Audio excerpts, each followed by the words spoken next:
is. If you can hear me, if you can see me, just say yes and yes, and then we'll get started very soon.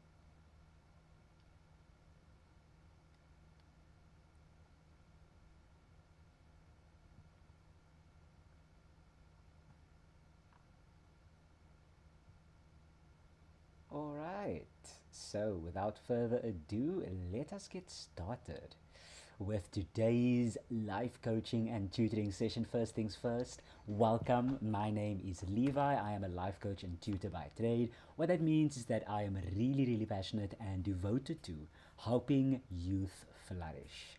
When we say flourish, we mean really feel that you are living a full and meaningful life. So that goes way beyond just getting A grades or doing well at academics. It means really being aware of your purpose, feeling like you have a direction in life, and then feeling like you have the skills and abilities to actually go after it, to go after what you desire and what you need in your life. So with that being said, let's, without further ado, get straight into today's content. And first, big thank you to you, and give yourself a massive high five. I'm giving you high fives right now for lasting out and for really bearing with a few of the technical constraints we had today.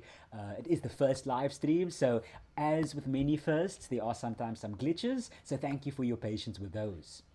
Right, without further ado, you'll see that we have a question on our screen right here, and that question is simply why?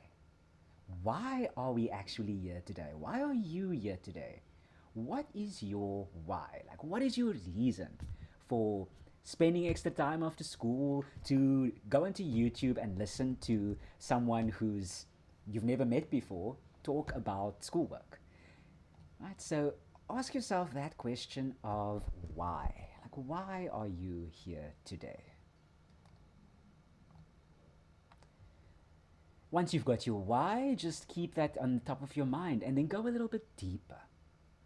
Okay, so maybe you're here today because you want to do well at school. Okay, cool. Why do you want to do well in school? Think about that for a moment and then really try and get beneath and deeper into those reasons why. Okay? Go a little bit deeper. Why do you want to do well in school? Why do you want to do well in maths? Okay, so maybe you got a reason like, okay, cool, I want to get good marks so I can get into a good university. Okay, cool, that's nice. But why? Why do you want to get into a good university? Why is that so important to you? Now that's not enough. We want to go even deeper on that. Once you've got into a good university, cool. You made it. Well done. Congratulations. You are in University of Cape Town, University of the Witwatersrand. You got in. You had Wits. Well done. Now what? Why did you want to get to Wits in the first place? To get a good job? Okay, cool. But why? To make money? Okay, cool. But why? Right? It's really important to always know your deeper meaning of why, right? You might be thinking to yourself, yo, why are you asking me why so much? Aren't you supposed to be coaching me? Why are you pushing on with this why story, right? So again, there are two important lessons here. The first one is as follows. If you don't know your purpose, someone else is going to tell you what your purpose is. that's never an empowered decision. That is then a disempowered decision, right? All sorts of media, whether it's Instagram, Facebook, TikTok, whatever, people are going to tell you what you are not and what you should be, and that's not you. Only you are you, and only you know what you are made of, right? And that brings us to our second reason. Only you can possibly know your why and how to find it, right? Only you can find it. Might need a couple of tips on how you can find it, and that's what I'll help you with now. You can explore different options. When we say explore, we mean ask new people, go to events. If your school's hosting a networking event, don't miss out on that. Right? Make sure that you are taking every opportunity you can to meet new people, to hear new opportunities, to research every opportunity you can. You got to try something. It's not enough to just see and receive. You also got to get yourself actively involved in the process of trying. And once you've done that, you're going to stop trying that thing and then find another thing. It's, you know, I don't want to just focus on the first thing that you land on. You want to focus on getting a little bit of this, a little bit of that, so that you can compare your options. You can't compare your options if you only tried one thing, so find other things to try and then try that as well. And once you've had these different experiences, that's where you can really grow. Now, by grow, we mean grow your experience, grow your ability to bounce back from setbacks, grow your ability to truly know what you need and how to get that. Now, this comes with practice, practice, and practice, and that's why it's so important to keep on finding things to try them out, find other things to try out, and repeat this process, experience that growth, and that's how you start to get a deeper realization of what your why is. Once you've got that deeper why, it becomes a lot easier to understand why you actually want to do this trigonometry stuff, because it's not easy to do trigonometry, but you showed up, you're putting in the extra time to do it. So make sure that when you approach any situation, bring your why to mind. In other words, remind yourself of why you're doing it. And that's going to give you the super big boost you need in not just motivation, but determination. And if you stay on for more sessions, we will describe what the difference between motivation and determination is. So more with all that aside, you'll see that we are now going into trigonometry. This was the most popular request on our group. So let's start off here. This is a past paper question, as you can see, and the idea is we're going to go through this together. Together meaning I'll give you a minute or two to try it yourself, and once you have tried it out, you can then let me know when you're done, and I will then review this with you. All right, so we got our first one right here. It has to do within the diagram below. QPR is a right angle triangle with QPR equal 90 degrees. So first things first, you want to find out the ratio of tan 90 minus r. Okay, so tan 90 minus r. Can you recall where you would find 90 minus r? Okay, so if anyone can recall, how many degrees do we have in any triangle? That's right, we have about 180 degrees in any triangle. So in order to find out where 90 minus r is, we'll see that r is here, and we are given this 90 degrees. So 90 minus r, we find that by saying 180 minus 90, which is 90 degrees.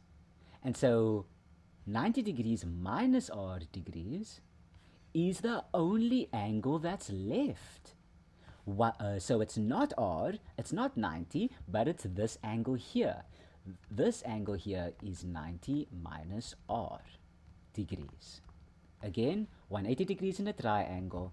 We're gonna minus the given 90 degree right angle triangle from it, which leaves us with 90 degrees left. Then, since this is r, The only other angle we have is Q. So Q's name, or another name for Q, is 90 minus R. So if they're trying to find tan 90 minus R, they're trying to find tan Q. Okay, and what is tan Q? You can write your responses in the chat. Give it in the chat. What is tan Q?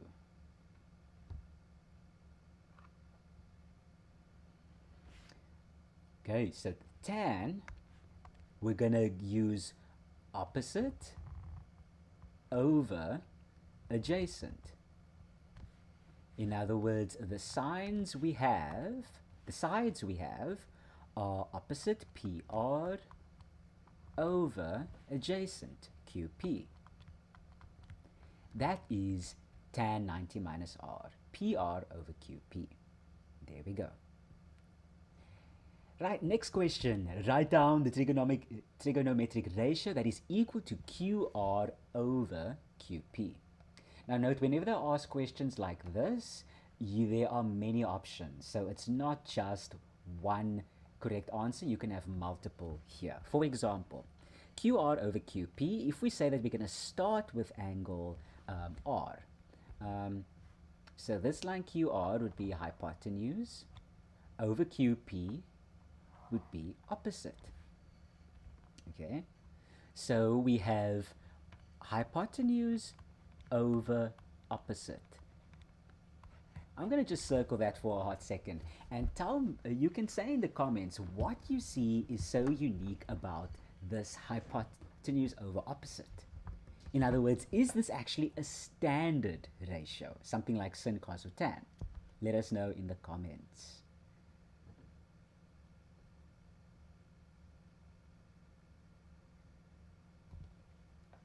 And as we can see here, this is not a standard ratio. It is going to be an inverse ratio.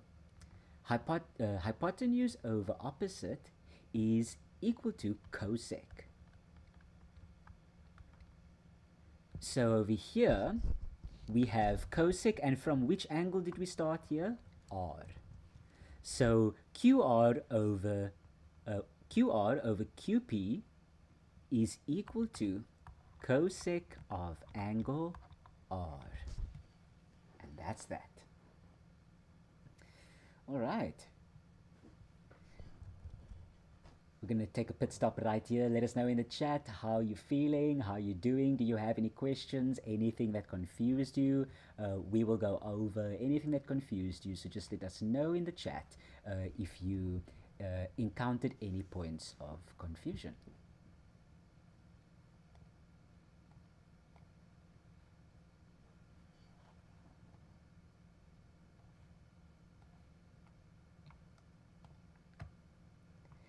Alright, looks like there are no points of confusion in the chat. That is great stuff. So we'll just move into the next question. Things are going to start picking up now, so be ready is all I will say. Let's just do that. Okay, cool, awesome.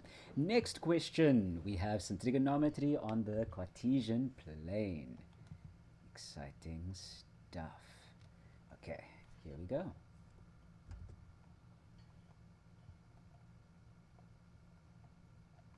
So, next question we have here is question 3.2. We have S is a point on the Cartesian plane such that OS makes an angle of theta with the positive x-axis. Okay, so here we have the positive x-axis, that's the angle theta, and here is the line OS. They want us to calculate the following without using a calculator. First, the length of OS. Okay.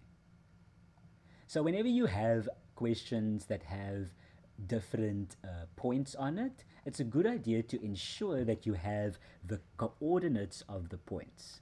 So over here we have the origin O, which always has OO, and we have the point S, which is -3, -4. Okay. If we have the length of OS, is there anything that you know of that you can use to help you find the length of OS? If so, write that in the comments section below. What can you do to find the length of OS? Let us know in the comment section below. Alright, so I'm seeing a couple of inputs there, and the correct one is yes, you would use your formula for distance. Now the good news is you do not need to remember the formulas for distance. It is on your formula sheet. So it is essentially this. The distance of any line is equal to the square root of the difference between the y coordinates squared plus the difference between the x coordinates squared.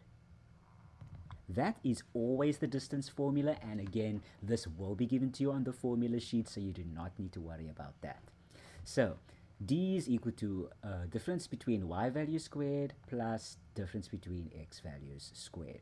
So if we put this into our formula, take it a bit further, you're going to have the difference between the y values is just, let's say that this is the second y point and this is the, oh, actually it doesn't matter which point, so let's choose 0 as our first y point and this as our second y point. Again, doesn't matter, you can switch them around. So it would look like this. Distance is equal to square root of points y, so we do y2, which is -4 minus 0 plus, then we have -3 minus 0. Okay, and that's just -4 squared plus -3 squared, which is 16 plus 9 squared. That is 25 squared, and that gives us a distance of 5 units.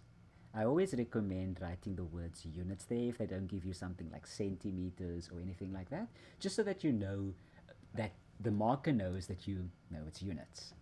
Okay, so that's that. 5 units, done and dusted. Then they want the value of sec theta plus sin squared theta.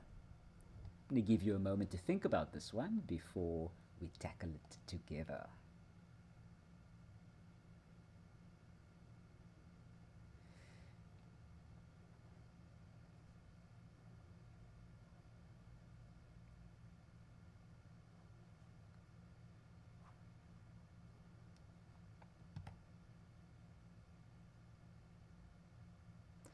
All right. It was a short moment, but I want to make sure that we get you the help that you need here. So we're going to do the value of sec theta plus sin squared theta. First things first, what do you know about sec? Right, sec is basically the inverse of cos.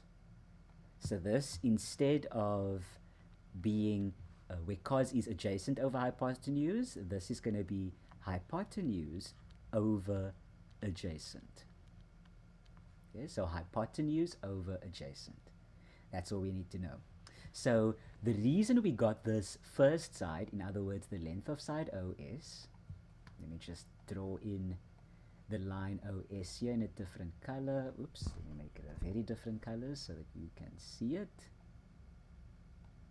Okay, here we go. That's it. Okay. We have 5 over here. So we have the length OS, which is going to be 5 units. We have the 3 and the 4. Oops, sorry. I'm putting the unit in the wrong line. 5 is over there, OS, 5 units. Then we have 4 over here, and we have 3 over here. Now, how did I know that the other sides were 3 and 4? Let's revise that quickly. So remember now, this represents your x coordinate. X coordinate means the coordinate on the x-axis. Another way to look at it is the value from here to here. And the value from here to here is exactly the same thing as saying this side of the triangle. So that's why we can use this -3 as this 3 side. Same thing goes with the -4. This line is the exact value of the point from the one point of the triangle from 90 degrees down to point S. It is exactly 4 units vertically down. So that's why we know that side of the triangle is 4 units. All we need to do as our final step is we need to see which, we need to correctly put our values for sec and sine squared theta into an equation. So sec is hypotenuse over adjacent. So here's our angle theta. We can even write it, if it's easier for you, you can rewrite it in the triangle so you can see. What is the hypotenuse of this triangle? Yeah, it's 5. So we're going to write first 5 over, and the adjacent side, adjacent is 3. 5 over 3. Plus, here's our plus, we're going to plus sine squared theta. Whenever you see the square here, all it means is that you're going to put your fraction in brackets and square it. That's all it means. So sine squared theta is going to be opposite over hypotenuse, so 4 over here and 5. 4 over 5 squared. Okay, and once you get the answer to this, and not just 4, remember that this is a -4 and a -3 here. So -4 over 5 squared. Luckily for us, the negative essentially doesn't matter, it cancels out. So we have 5 over 3 plus 16 over 25. Now we have some good old finding the common denominators, the LCDs in fractions. If we multiply 3 times 25, that gives us 75. That's our LCD. So you need to multiply 5 times 25 here, and 16 times 3 here to get the common denominator of, you need to, of 75. What I did here, just for revision, is whenever you're trying to find a common denominator, in this case it's 75, you need to multiply the numerator, the top number, by the same number that you multiplied the bottom number, the denominator, with.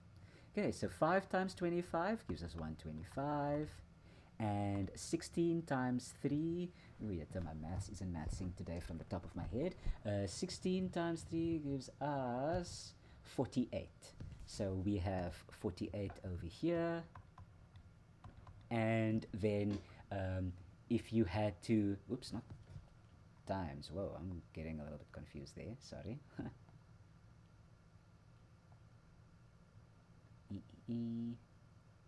Plus. We have a plus sign, a plus sign over there. So we're going to not times, but plus those guys together. So what do you get when you say 125 plus 48? And I'm also just noticing, as I'm doing this example with you, I'm just noticing that I forgot to put the minus sign in here. See, it's a good thing when you see your teacher make mistakes and correct himself, then you know that you need to do the same when you're doing your own work. So over here, remember we had a minus 5 over 3 because the 3 here is also on the negative side of the Cartesian plane, which makes this whole fraction negative. So this is actually minus 125 plus 48. Minus 125 plus 48. I'll give you a moment to calculate that and then let me know what you get as your final answer. Okay, you should get minus 77 over 75. And if we have a look at our answers here, we said minus 5 over 3 plus 16 over 25. You can see that 5 over 3 is a improper fraction. In other words, the top number is bigger than the bottom one. So this answer does look pretty correct. It's a way to check your answer.